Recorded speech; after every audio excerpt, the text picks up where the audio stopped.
உங்களை புரிந்து கொள்ளாத, உங்க பக்கம் இருக்கிற நியாயத்தை புரிந்து கொள்ளாம உங்களை விட்டு விலகி போற ஃப்ரெண்ட்ஷிப் உங்களுக்கு தேவையில்லை. ஏன்னா உங்களுடைய அருமை, நீங்க எந்த அளவுக்கு அவங்களுக்கு நன்மை செய்திருக்கிறீங்க அப்படின்றது அவங்க புரிந்து கொள்ளாம போயிட்டாங்கன்றதான் நம்ம நினைச்சுக்கணும்.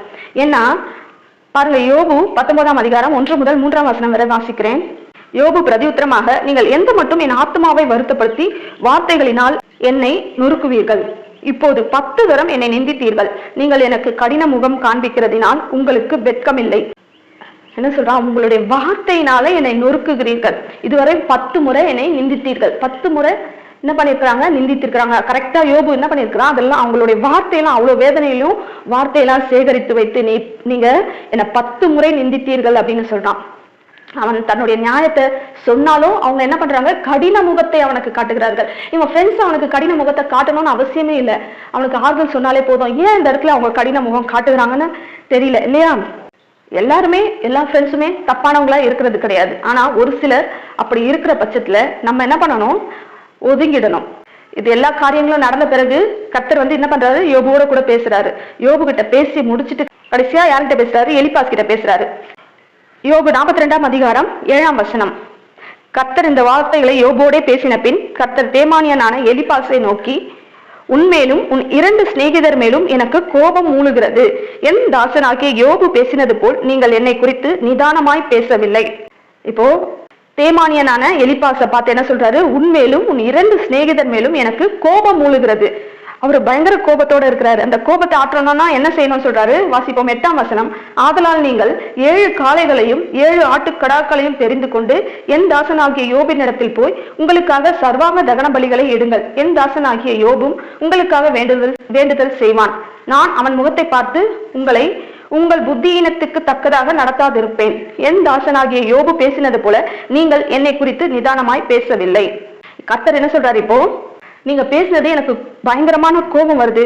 அதனால 7 காளைகளையும் 7 ஆட்டுக்கடாக்களையும் கொண்டு வந்து யோபு கிட்ட கொடுங்க. யோபு உங்களுக்காக சர்வாங்க தகன பலியை செலுத்தி உங்களுக்காக விண்ணப்பம் பண்ணும் போது அவனுடைய முகத்தை பார்த்து அவனுடைய விண்ணப்பத்தை கேட்டு உங்களை நான் மன்னிப்பேன் அப்படின்னு சொல்லி கர்த்தர் சொல்றாரு. உங்கள் புத்தியீனத்துக்கு தக்கதாக என்னுடைய கோபத்தை உங்க மேல காட்டாம இருப்பேன். ஏன்னா அவங்க புத்தியீனமா பேசியிருக்கிறாங்க, தெரியல, முட்டாள்தனமா பேசியிருக்கிறாங்க. அது தேவனுக்கு பிடிக்கல. யோபுக்கு விரோதமா பேசியிருக்கிறாங்க, அது தேவனுக்கு பிடிக்கல. அதனாலதான் சொல்றாரு, யோபு கிட்ட கொண்டு வந்து உங்க காளைகளையும் ஆட்டுக்கடாக்களையும் கொடுங்க, அவன் சர்வாங்க தகன பலி செலுத்துவான். அப்போ யோபு ஒரு ஆசாரியனை போல செயல்பட்டு இருக்கிறான் அவனுடைய காலத்துல இல்லையா? இவங்களே பலியிட்டு இருக்கலாமே, ஏன் கர்த்தர் யோபு கிட்ட கொடுக்க சொல்றாரு? அப்போ யோபு ஒரு ஆசாரியனை போல, கிறிஸ்து எப்படி நமக்கு ஒரு ஆசாரியனை போல செயல்பட்டாரோ அதே போல யோபு அவனுடைய ஃப்ரெண்ட்ஸுடைய குற்றத்துக்காக ஒரு ஆசாரியனாக அங்க செயல்படுறான். நம்மளுடைய குற்றத்திற்காக எப்படி, நம்மளுடைய பாவத்துக்காக எப்படி இயேசு கிறிஸ்து ஒரு ஆசாரியனாக இருந்து தன்னைத்தாமே பலி கொடுத்தாரோ, யோபு ஆட்டுக்கடாக்களையும் காளைகளையும் பலி கொடுக்கிறான். ஆனா கிறிஸ்துவோ தன்னைத்தானே சிலுவையில நமக்காக பலியாக ஒப்பு கொடுக்கப்பட்டார் இல்லையா? அவர் பிரதான ஆசாரியனாக தன்னுடைய ரத்தத்தையே பிதாவுடைய பாதத்துல ஊற்றினார். ஆனா யோபு ஆசாரியனாக இருந்து காளைகளுடைய ரத்தத்தை தேவ சந்நிதியில ஊற்றி அவனுடைய நண்பர்களுக்காக அவன் விண்ணப்பம் செய்யறான். யோபு இந்த இடத்துல சொல்லியிருக்கலாம், போங்க ஆண்டவரே, இவங்க பயங்கரமா என்னை திட்டாங்க, இவங்க பேச்சுல எனக்கு கொஞ்சம் கூட ஆறுதலே இல்லை, என்னை ரொம்ப பேசிட்டாங்க, இவங்களுக்காக நான் விண்ணப்பம் பண்ண மாட்டேன் அப்படின்னு யோபு சொல்லல. யோபு அப்படி சொல்லியிருந்தா என்ன ஆகும்? அவங்களுக்கு மன்னிப்பு கிடைச்சிருக்காது இல்லையா? ஆனா யோபு என்ன பண்றான்? அவங்களுக்காக பலியிட்டு விண்ணப்பம் செய்யறான். 10ஆம் வசனம். யோபு தன் சிநேகிதருக்காக வேண்டுதல் செய்த போது கர்த்தர் அவன் சிறையிருப்பை மாற்றினார். யோபு தன் நண்பர்களுக்காக வேண்டுதல் செய்த போது கர்த்தர் அவங்க மேல இருக்கிற கோபத்தையும் நீக்கி போடுறாரு.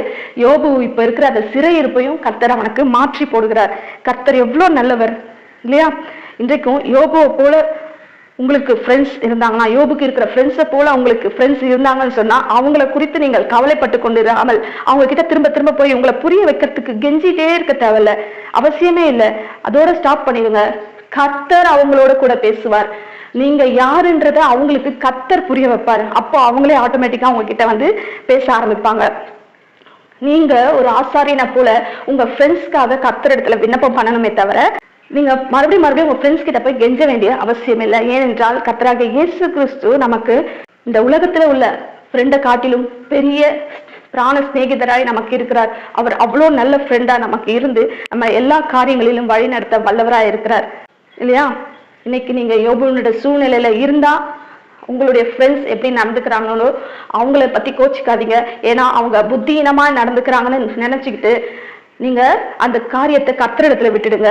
சப்போஸ் நீங்க யோபுனுடைய ஃப்ரெண்ட்ஸ் சூழ்நிலையில இருந்தீங்க அப்படின்னு சொன்னா, யோபுக்காக அவங்க ஃப்ரெண்ட்ஸ் கர்த்தரை நோக்கி விண்ணப்பம் பண்ணல. ஆனா நீங்க என்ன பண்ணணும், உங்க ஃப்ரெண்ட்ஸ்க்காகவோ உங்க சத்துருக்களுக்காகவோ உங்க உறவினர்களுக்காகவோ கர்த்தரை நோக்கி விண்ணப்பம் பண்ணும்போது அவர்களுடைய சூழ்நிலையை கர்த்தர் மாற்றி போடுவார். கர்த்தர் நல்லவர்.